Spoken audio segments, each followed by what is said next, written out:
Le 12 septembre 2013, le président François Hollande et son ministre du redressement productif Arnaud Montebourg ont organisé un séminaire pour s'interroger sur l'avenir de l'industrie française. En effet, depuis de nombreuses années, de multiples signaux négatifs sont recensés.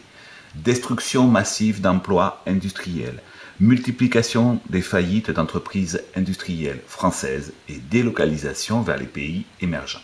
Alors, doit-on considérer que l'avenir de l'industrie française s'écrit au passé?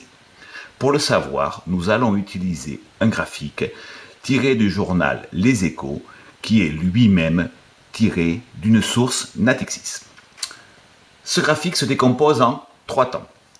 Premier temps, comment a évolué la part de l'industrie manufacturière en France entre 1996 et 2013 dans l'emploi total.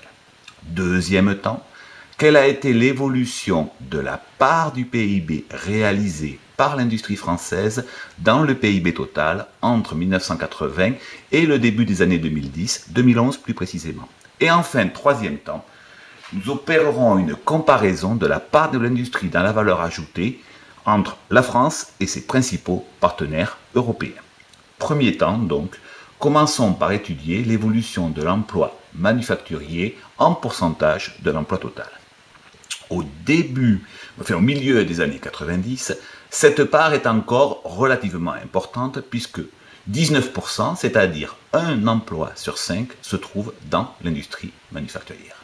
Mais cette évolution connaît une baisse très inquiétante. En effet, entre le milieu des années 90 et le milieu des années 2000, la part de l'emploi industriel passe de 20% à moins de 15%. C'est donc un véritable effondrement. Mais dans un second temps, cette part se stabilise à un niveau certes bas, mais ne connaît plus d'effondrement puisqu'au début des années 2010, en 2013 plus précisément, la part de l'emploi industriel se stabilise aux environs de 14-13%. Maintenant, essayons de voir si l'évolution est similaire pour la part de la richesse nationale créée par le secteur industriel.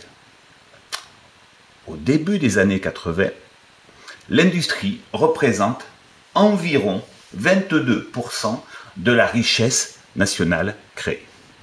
Cette évolution connaît une chute progressive, mais qui paraît inéluctable. En effet, entre 1980 et 2011, la part de la richesse nationale créée par le secteur industriel est divisée par 2, puisqu'elle passe de 22-24% à environ 12%. Alors que l'emploi industriel dans l'emploi total se stabilise à un niveau certes faible, mais connaît une stabilisation, la part de la richesse créée par le secteur industriel semble connaître une évolution à la baisse inéluctable. Il est donc véritablement important de s'interroger, est-ce une fatalité ou au contraire, peut-on considérer que si le gouvernement met en œuvre des mesures volontaristes, cette baisse peut être freinée. Pour cela, nous allons essayer d'analyser comment a évolué la part de l'industrie chez nos partenaires. Et nous allons prendre une année de référence qui sera l'année 2011. Et nous constatons que la situation est extrêmement différente suivant les pays. En effet, l'Allemagne, qui est le poids lourd européen, connaît un poids de l'industrie dans le PIB qui est extrêmement élevé et qui est même supérieur au poids de l'industrie française au début des années 80. 26,2%. Nous devons alors nous interroger, est-ce que ce poids très élevé de l'industrie en Allemagne ne traduit pas la très forte compétitivité et la qualité des exportations allemandes?